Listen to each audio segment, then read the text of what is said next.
नमस्कार दोस्तों। आज के हमारे पहले प्रश्न में हमें क्वेश्चन मार्क के स्थान पर आने वाली संख्या का मान ज्ञात करना है। पहली और दूसरी संख्या के बीच में जो लॉजिक लगा हुआ है, जो रीजनिंग है, उसी रीजनिंग के आधार पे हमें तीसरी संख्या से चौथी संख्या ज्ञात करनी है। आइए शुरू करते हैं। तो यहाँ पे हमें कौन सी दो संख्याएं दी हुई है? 2 और उसके सामने अनुपात में दिया हुआ है 7। तो 2 से हम 7 कैसे ज्ञात कर सकते हैं, ये हमें देखना है यहाँ पे। तो अगर हम 2 से 7 ज्ञात करना चाहें तो हम क्या कर सकते हैं? 2 में अगर हम 3 का गुणा करें तो हमें मिलता है 6, और 6 में अगर हम 1 जोड़ दें तो 7 मिलता है। तो अगर हम इसी प्रकार का लॉजिक यहाँ पे लगाते हैं तो देखते हैं क्या है हमारे पास संख्या 3। 3 में अगर हम 3 का गुणा कर दें तो मिलता है 9। 9 में अगर हम 1 जोड़ दें तो हमको मिलता है 10। 10 ऑप्शन में है क्या? 10 ऑप्शन में कहीं भी नहीं है। तो इसका मतलब कि ये वाला लॉजिक यहाँ पे कार्य नहीं करेगा, हमें और कोई लॉजिक यहाँ पे ढूंढना होगा। जब मल्टीप्लिकेशन वाला लॉजिक काम नहीं करता है तो हमें स्क्वायर या क्यूब वाला लॉजिक ढूंढना पड़ता है। तो 2 के सामने अगर है 7, तो 2 का क्यूब अगर हम कर दें तो क्या मिलता है हमें? 2 का क्यूब करने पे हमें मिलता है 8, और 8 में से अगर हम 1 घटा दें तो हमको क्या मिलता है? 7। इसी प्रकार अगर यहाँ पे जो दूसरी संख्या दी हुई है 3, 3 का हम अगर क्यूब कर दें, घन कर दें, तो हमें मिलता है 27, और 27 में से अगर हम 1 घटा दें तो हमें मिलता है 26। यही लॉजिक यहाँ पे लगा हुआ है। ऑप्शन नंबर 3 हमारा सही उत्तर हो जाएगा। क्वेश्चन मार्क के स्थान पे 26 आएगा। अगले प्रश्न की ओर बढ़ते हैं। अगले प्रश्न में हमसे कहा गया है कि यदि P का अर्थ है गुणा, T का अर्थ है घटाव, M का अर्थ है जोड़ और B का अर्थ है विभाजन, तो हमें इस समीकरण का मान ज्ञात करना है। हमने क्या कहा गया है? P का अर्थ है गुणा करना, T का अर्थ है घटाव, M का अर्थ है जोड़ना और B का अर्थ है विभाजन करना। तो हमें इस समीकरण का मान ज्ञात करना है। क्या समीकरण दिया हुआ है हमें? 28 B 7P 8T 6M 4। अब हम लेटर्स की जगह चिन्हों को लिखते हैं। तो क्या आ जाएगा? 28 B की जगह क्या आ जाएगा? डिवाइड, ये हो जाएगा 7। P की जगह क्या आ जाएगा? गुना 8। फिर T की जगह क्या आ जाएगा? T की जगह आ जाएगा -6, और M की जगह क्या आ जाएगा? M की जगह आ जाएगा +4। अब बॉडमेस नियम से अगर हम इसे हल करना चाहें तो सबसे पहले हम क्या करते हैं? हम सबसे पहले डिवाइड करते हैं। तो 28 में अगर 7 का भाग देते हैं तो क्या आता है? 4 आता है। 4 गुणित 8 -6 +4। अब इसके बाद डिवाइड के बाद कौन सा ऑपरेशन होता है? डिवाइड के बाद मल्टीप्लिकेशन होता है। तो 8 में 4 का गुणा किया तो कितना मिलता है? 32 -6 धन 4। तो ये कितना हो जाएगा? अब इन दोनों को जोड़ देंगे तो 32 और 4 36 -6, इनको घटाने पे क्या मिलता है? 30। तो इस समीकरण का हल क्या होगा? 30। ऑप्शन नंबर 2 हमारा सही उत्तर हो जाएगा। अगले प्रश्न की ओर बढ़ते हैं। अगले प्रश्न में कहा गया है कि यदि इंडस को इस रूप में और टेनिस को इस रूप में कोडित किया जाता है तो स्टूडेंट के लिए क्या कोड होगा, ये हमको ज्ञात करना है। तो हमें क्या दिया हुआ है? इंडस INDUS, इसको कैसे कोडित किया हुआ है? 0 3 8 6 5। और टेनिस को कैसे कोडित किया गया है? टेनिस को कोडित किया गया है TENNIS। इसके लिए लिखा गया है 2 4 3 3 0 5। हमको किसका मान ज्ञात करना है? स्टूडेंट का। तो स्टूडेंट यहाँ लिख लेते हैं STUDENT। एस के लिए कौन सा वाला कोड है? एस के लिए 5 है, तो एस की जगह हम क्या लिख देंगे? 5। टी की जगह क्या लिख देंगे? टी के लिए कौन सा कोड है? 2, तो टी के लिए हम लिख देंगे 2। यू के लिए कौन सा कोड है? यू के लिए है 6। यू के लिए है 6। डी के लिए है 8। ई के लिए है 4। एन के लिए है 3। एन के लिए है 3, और टी के लिए क्या देखा था हमने? 2।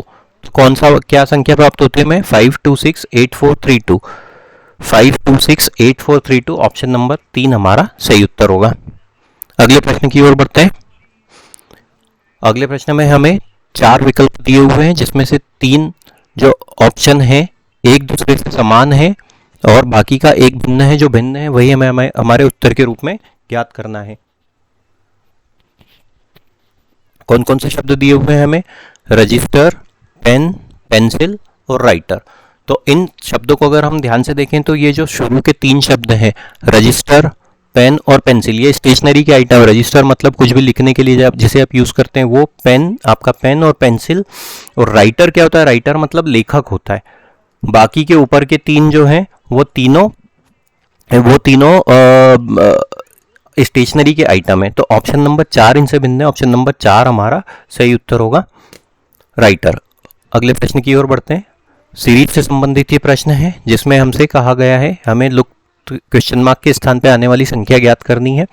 अगर इन श्रृंखला को हम ध्यान से देखें तो इसके बीच की जो इसमें जो संख्याएं दी हुई हैं एक दूसरे से काफ़ी ज़्यादा बड़े या छोटे, बड़े अंतर से बड़ी या छोटी नहीं हो रही है। संख्याएं जैसे दिया हुआ है 7, फिर दिया हुआ है 10, 19, 22, 31 और उसके बाद क्वेश्चन मार्क। तो इनके बीच में जो संख्याओं के बीच में अंतर काफ़ी ज़्यादा बड़ा नहीं है, एक दूसरे से काफ़ी ज़्यादा बड़े अंतर से बड़ी या छोटी नहीं हो रही। तो मैं प्लस या माइनस से हमारा उत्तर बहुत आसानी से मिल जाएगा। अब हमें क्या दिया हुआ है? 7 के बाद दिया हुआ है 10। तो 7 में अगर हम 3 जोड़ दें, +3 कर दें तो अगली संख्या मिल जाती है। इसी प्रकार 10 के बाद दिया हुआ है 19, तो इसमें +9 करने पे हमें अगली संख्या मिल जाती है। 19 के बाद दिया हुआ है 22, तो इसमें +3 करने पे हमें अगली संख्या मिल जाती है। और 22 के बाद दिया हुआ है 31, मतलब यहाँ पे भी +9 हुआ है। तो सीरीज किस प्रकार आगे बढ़ रही है? +3, +9, +3, +9। तो +9 के बाद अब यहाँ पे क्या आ जाएगा? +3 फिर से आ जाएगा। तो 31 में अगर हम 3 जोड़ दें तो कौन सी संख्या आ जाएगी? 34। तो इस क्वेश्चन मार्क के स्थान पे ऑप्शन नंबर 2 पे दी हुई संख्या 34 आएगा, जो हमारा सही उत्तर होगा। अगले प्रश्न की ओर बढ़ते हैं, जिसमें हमें क्वेश्चन मार्क के स्थान पे आने वाली संख्या ज्ञात करनी है।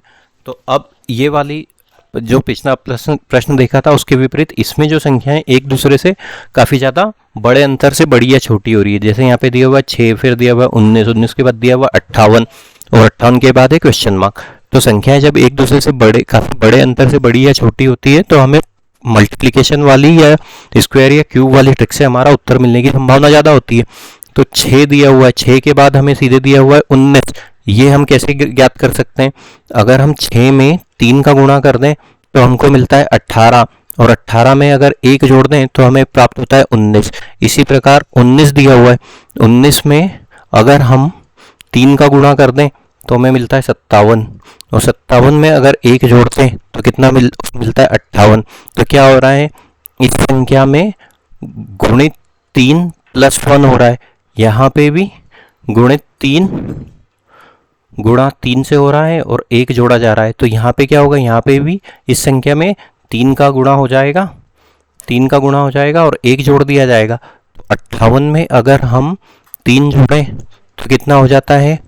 8 × 24, 8 × 2, 15 और 2 17, 174। और उसमें अगर हम 1 जोड़ दें तो ये हो जाता है 175। तो क्वेश्चन मार्क के स्थान पे कौन सी संख्या ज्ञात आएगी? 175 आएगी। ऑप्शन नंबर 1 हमारा सही उत्तर हो जाएगा। अगले प्रश्न की ओर बढ़ते हैं। वेन डायग्राम से संबंधित ये प्रश्न है, जिसमें हमें 3 शब्द दिए हुए हैं, इनके बीच आपस में जो संबंध है वो हम किस वेन डायग्राम से दर्शा सकते हैं, ये हमको ज्ञात करना है। कौन कौन से शब्द दिए हुए हैं? फाइबर, कॉटन और जूट। तो फाइबर अगर हम देखें, फाइबर किसके लिए इस्तेमाल किया? फाइबर अलग अलग प्रकार के होते हैं, मतलब जो रेशे होते हैं वो अलग अलग प्रकार के, जैसे कि कॉटन का होता है, जूट का होता है, मलमल का होता है। इसी प्रकार अलग अलग प्रकार के रेशे होते हैं। तो फाइबर के लिए अगर हम एक सर्कल बना दें, ये हो जाएगा फाइबर के लिए जो सर्कल है। तो उसमें अलग अलग प्रकार के रेशे हो सकते हैं, जिसमें से कॉटन एक होगा और जूट एक होगा, और भी अन्य प्रकार के इसके अंदर आ जाएंगे। तो कैसा वेन डायग्राम बन रहा है हमारा? एक बड़ा सर्कल बन रहा है, उसके अंदर 2 छोटे छोटे सर्कल बन रहे हैं। तो ऑप्शन नंबर 4 हमारा सही उत्तर होगा। अगले प्रश्न की ओर बढ़ते हैं। इसमें कहा गया है यदि फ्रेंड को इस रूप में कोडित किया जाए तो रिवील को किस रूप में कोडित किया जाएगा, ये हमको ज्ञात करना है। तो आइए देखते हैं इसमें कौन सा लॉजिक लगा हुआ है। तो फ्रेंड FRIEND,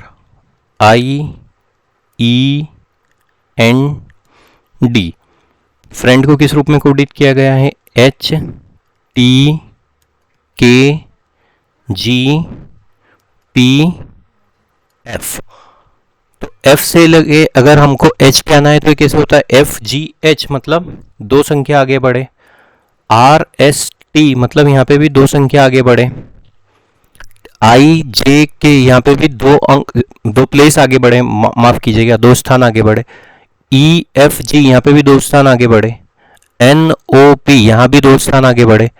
DEF यहाँ भी दो स्थान आगे बढ़े। तो प्रत्येक जो लेटर दिया हुआ है उसमें हम दो स्थान आगे बढ़ रहे हैं, तो हमें ये हमारी कोड वाले अक्षरों का समूह ज्ञात हुआ है। अब इसी प्रकार रिवील को हम कैसे लिखेंगे? REVEAL। तो R से अगर दो स्थान आगे बढ़ना हो तो RST, तो ये हो जाएगा T। E से अगर दो स्थान आगे बढ़ना हो तो EFG। V से अगर दो स्थान आगे बढ़ना हो तो RSTUVWX, तो ये हो जाएगा X। EFG, तो ये हो जाएगा G, दो स्थान आगे। ABC, तो यहाँ पे आ जाएगा C। LMN, तो यहाँ पे आ जाएगा N, यहाँ पे भी दो स्थान आगे बढ़ रहे हैं। तो TGXGCN हमारा सही उत्तर हो जाएगा। TGXGCN ऑप्शन नंबर 4 हमारा सही उत्तर हो जाएगा।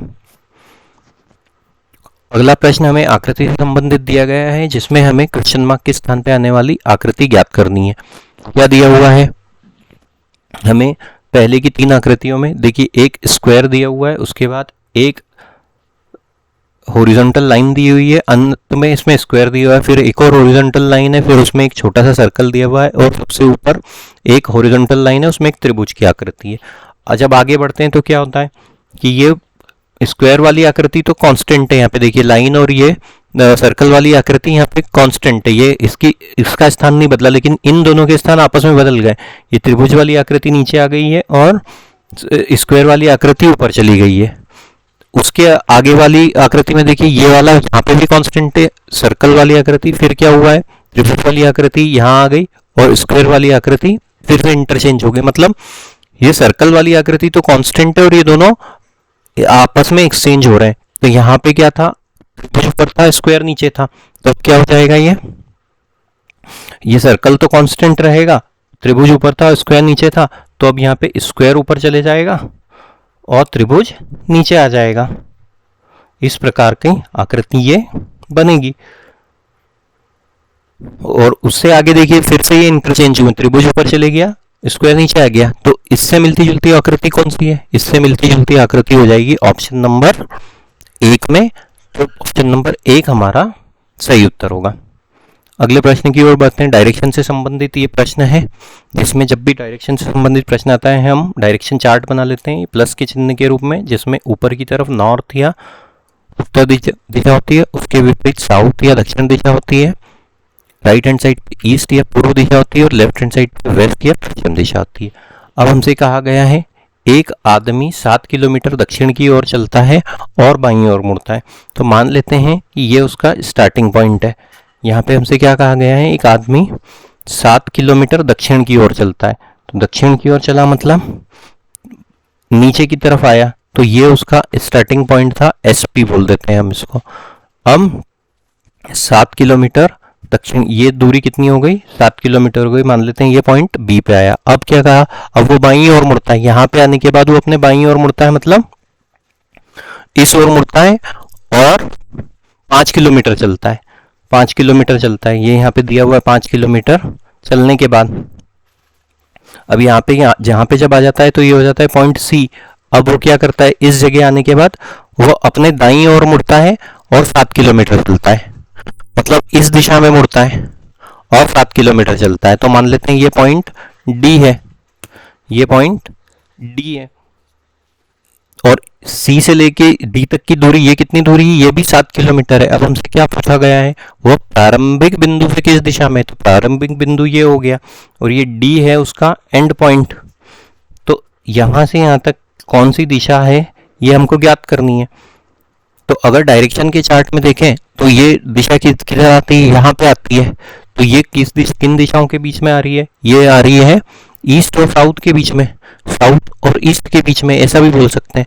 तो प्रारंभिक बिंदु से वो किस दिशा में है, साउथ ईस्ट दिशा में। तो ऑप्शन नंबर 3 हमारा सही उत्तर हो जाएगा।